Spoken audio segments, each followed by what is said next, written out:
We'll just start this with a couple of definitions that I think are quite relevant for corporate governance. The first one on your screen is the ASX definition that's published in their principles document. I'll just give you a second to have a look at that.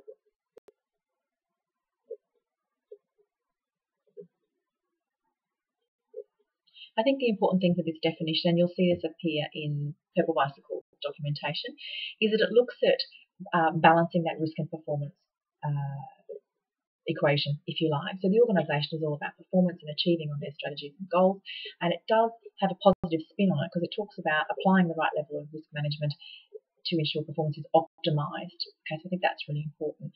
The Bob Tricker, so Tricker's been around for a very long time in corporate governance. There's lots of his work published on the internet if you want to go and research it. I like this definition because it's just straight to the point. Management's about running the business, governance is about doing it right. So yeah, there's a business to run, and yes, we can have policies and processes to do that, but governance is about making sure that we're doing it right. And that, I think, is really key. Big message from this, it is all about balance.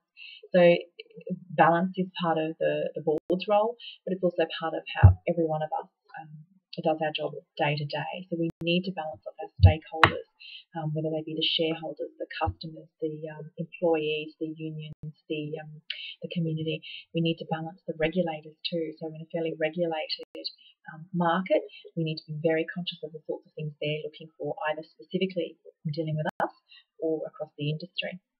The other thing, of course, we need to look at is the compliance and performance balance. So we're required to set goals to achieve outcomes for our shareholders.